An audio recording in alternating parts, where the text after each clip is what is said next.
नमस्कार। निराला कंस्ट्रक्शन के एक और नए वीडियो में आप सभी का बहुत बहुत स्वागत है। और मैं हूं आपका दोस्त इंजीनियर प्रभात कुमार सिंह। दोस्तों, आज की इस वीडियो में मैं आप लोग को एक बनते हुए घर के लिए जो प्लिंथ लेवल तक का पूरा काम किया गया है, मतलब जो घर का फर्श बनाया जाता है वहां तक का जो काम किया गया है, पूरा जानकारी दूंगा। डिफरेंट एंगल से भी दिखाऊंगा और इसके साथ साथ ये जो घर के लिए सेप्टिक टैंक का निर्माण किया जा रहा है इसके बारे में बताऊँगा।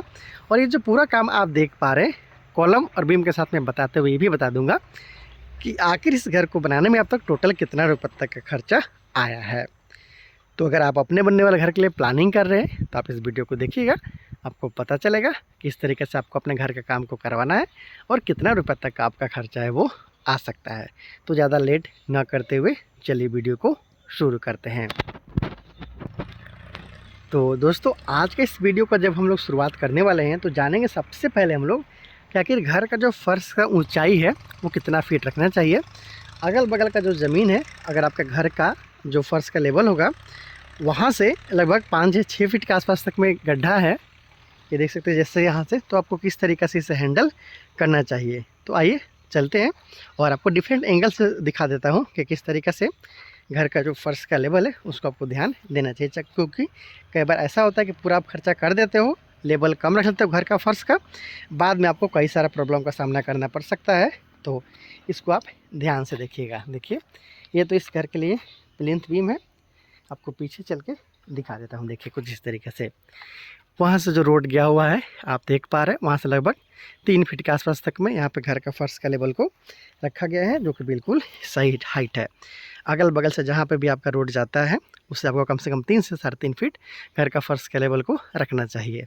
लेकिन सिर्फ घर का फर्श के लेवल और रोड का ही यहाँ पे कई बार ऐसा भी होता है कि घर का फर्श का जो लेवल होता है वहाँ से जो नीचे वाला ज़मीन होता है अगल बगल का, वो 5 से 6 फीट डाउन रहता है, जैसा कि आप यहाँ पे देख पा रहे हैं। 5 से 6 फीट डाउन है, फिर यहाँ पे 6 फीट का जोड़ाई करते हुए बीम का काम किया गया, तब ये जाकर 3 फीट के आसपास तक में रोड से ऊपर आया। तो ऐसे में आपको डबल बीम प्रोवाइड करना होता है। इसमें आपका खर्चा भी थोड़ा सा ज़्यादा लगता है, लेकिन मजबूती आपको मिल जाता है। अगर सिंगल बीम के साथ काम करते हैं तो कई बार ऐसा होता है कि साइड वाला दीवार है वो मिट्टी जो हम लोग भरते हैं उसके कारण बाहर की तरफ फेंकने लगता है। तो इसके लिए डबल बीम का काम यहाँ पे किया गया है। आइए मैं आपको यहाँ से दिखाने का कोशिश करता हूँ। तो देखिए यहाँ पे ये जो एक्चुअल ज़मीन का जो ऊंचाई था वहाँ से लगभग 2.5 से 3 फीट के आसपास तक में ये पहला बीम प्रोवाइड किया गया है, देख सकते हैं, जिसे हम लोग ग्राउंड बीम या फिर सपोर्टिंग बीम बोल सकते हैं। इसके बाद ये प्लिंथ बीम है, जो कि अगल बगल का जो ज़मीन है या फिर जो आपका एक्चुअल जो ज़मीन का साइज़ और जो ऊंचाई था वहाँ से लगभग 5 से 6 फीट के आसपास तक में ऊंचाई यहाँ पे रखा गया है। तो 4 फीट तक अगर आप ऊंचाई लेते हो फर्श का लेवल से तो आपका सिंगल बीम में काम चल जाता है। उससे ज़्यादा होता है तो फिर आपको डबल बीम प्रोवाइड करना होता है, या फिर एक बीम और डीपीसी का काम भी आप करवा सकते हो। तो यहाँ पे ग्राउंड बीम, देखिए ये ग्राउंड बीम हो गया आपका, और फिर ये प्लिंथ बीम हो गया। तो 2 बीम के साथ में यहाँ पे काम किया गया है, और दोनों जो बीम है उसका साइज़ 9 इंची बाई 9 इंची का रखा गया है। 4 सिरे का इस्तेमाल किया जा रहा है 12 mm का, यहाँ पे भी देख सकते हो।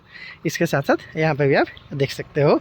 और इसके साथ साथ बात कर लेंगे कॉलम का, तो यहाँ पे टोटल 9 कॉलम के साथ में घर का काम किया जा रहा है। और जो 9 कॉलम है यहाँ पे 9 इंची बाई 12 इंची के कॉलम है। ये देखिए 9 इंची बाई 12 इंची के कॉलम है, जहाँ पे 4 सिरे का इस्तेमाल किया जा रहा है 16 mm का, और 2 सिरे का इस्तेमाल किया जा रहा है 12 mm का।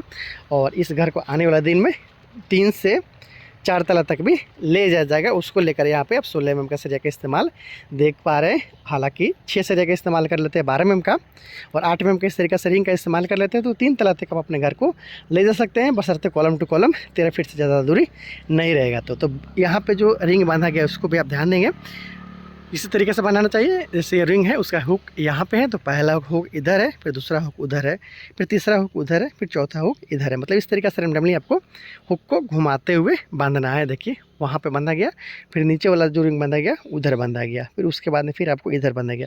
इस तरीके से घुमाते हुए आपको बांधना है, एक ही साइड में आपको हुक का काम नहीं करना है। तो इस तरीके से आपको काम करवाना है। और इसके साथ साथ 3 कॉलम आपको इस लाइन में, 3 कॉलम बीच में, फिर 3 कॉलम साइड में, टोटल 9 कॉलम के साथ में घर का काम किया जा रहा है। इस घर में आपको 3 बेडरूम के अलावा हॉल, किचन, बाथरूम के साथ आपको सीढ़ी देखने को मिलेगा। आने वाले दिन में बताऊंगा जैसे जैसे ब्रिक वर्क का काम किया जाएगा, जो ईंट का जोड़ाई का काम है वो किया जाएगा पार्टीशन वाल पे, और तो फिर आपको बताऊंगा पार्टीशन वाल कि किस तरीक़े से यहाँ पे किया गया है। तो देखिए पूरा जो बीम है उसका साइज़ भी 9 इंच भी 9 इंच का ही है और मिट्टी भरने तक का जो काम है वो ऑलमोस्ट कंप्लीट कर लिया गया। देखिए मिट्टी बैठने के लिए कुछ दिन छोड़ा गया है, जैसे ही बरसात ख़त्म होगा फिर इसका आगे का काम किया जाएगा तो आपको अपडेट दूंगा। तो दोस्तों आपने देखा कि इस घर को 30 फीट बाई 30 फीट मतलब 900 स्क्वायर फीट में बनाया जा रहा है। 3 कमरा, hall, dining and kitchen, toilet, bathroom के साथ सीढ़ी देखने को मिलेगा। सामने में काफ़ी जगह है, सेप्टिक टैंक का निर्माण भी सामने की तरफ किया जा रहा है। खर्च के बारे में जान लेते हैं तो लगभग 4 लाख के आसपास तक में खर्चा आ चुका है। प्लिंथ हाइट ज़्यादा होने के कारण यहाँ पे खर्चा थोड़ा ज़्यादा आया है। प्लिंथ हाइट जो देख पा रहे हैं, अगर इसका हाइट कम रहेगा तो फिर खर्चा कम आएगा, हाइट बढ़ता है तो खर्चा आपको ज़्यादा आता है, चूँकि यहाँ पे डबल बीम प्रोवाइड किया गया है। तो ये जो यहाँ पे काम किया गया है सेप्टिक टैंक का, यहाँ पे भी चलिए मैं आपको थोड़ा सा दिखा देता हूँ, क्योंकि मैंने वीडियो को पहले में ही बताया था, स्टार्टिंग में बताया था कि प्लिंथ बीम का भी जो काम किया गया उसके साथ साथ जो यहाँ पे सेप्टिक टैंक का काम है इसके बारे में बताऊँगा। देखिए यहाँ पे 1 block, 2 block, 3 block, 4 block, 4 block वाला यहाँ पे सेप्टिक टैंक आप देख पा रहे हैं। जहाँ पे 2 जो ब्लॉक है ये आप देख पा रहे हैं, ये वेस्ट मटेरियल के लिए है, उसके बाद फिर वेस्ट वाटर के लिए है, आप यहाँ पे देख पा रहे हैं। उसके बाद फिर ये जो आप देख पा रहे हैं इसको सोख्ता के रूप में इस्तेमाल किया जाने वाला है। और इस तरीक़े से सारा जो बाहर का दीवार है वो 10 इंच का, अंदर का जो वेस्ट वाटर वाला है और जो सोखता है उसके बीच का दीवार 10 इंच का। उसके बाद दोनों यहाँ पे जो आप देख पा रहे हैं जो दोनों यहाँ पे वेस्ट मटेरियल के लिए है उसके लिए 5 इंच का पार्टीशन दिया गया है। नीचे में वहाँ पर जगह है वो खोला जाएगा, इसलिए यहाँ पे देखिए मैं दिखा देता हूँ, ईंटा सिर्फ देकर छोड़ा गया है ताकि एक से दूसरा को कनेक्ट किया जा सके। तो इस तरीक़े से यहाँ पे आप काम देख पा रहे हैं, ये प्लिंथ लेवल तक बना हुआ घर है। तो खर्चा मैंने बता दिया किस तरीके से काम किया गया है और सेप्टिक टैंक के बारे में भी आप लोग को बता दिया। एक बात और बता दूं कि इस घर का जो बाहर का दीवार होगा वो सारा 10 इंच के साथ में रखा जा रहा है और जो बाहर का दीवार होगा जिसे हम लोग पार्टीशन वाल बोलते हैं वो सारा 5 इंच के साथ में इस तरीक़े से पार्टीशन वाल किया जाएगा। तो सही तरीक़े से कॉलम और बीम का काम करते हैं तो पार्टीशन वाल का काम है वो 5 इंच से आप करवा सकते हैं।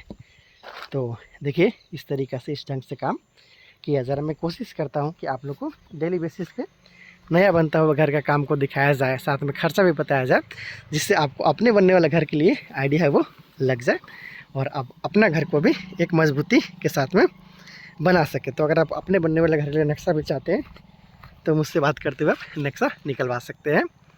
और बहुत सारा वीडियो डायरेक्ट साइट से देखना चाहते हैं तो आप चैनल को सब्सक्राइब भी ज़रूर कर लीजिएगा। निराला कंस्ट्रक्शन पे पिछले 4 से 5 साल पे हर तरह का हर साइज़ का बनता हुआ घर का काम को दिखाया जाता है ताकि आप लोग को हेल्प पहुंचाया जा सके। और अपने बनने वाला घर के लिए किसी भी तरह का आप चाहते हैं सपोर्ट तो मुझसे बात करते हुए आप सलाह ले सकते हैं। बहुत सारे वीडियो के लिए चैनल को सब्सक्राइब ज़रूर कीजिएगा। Thank you so much.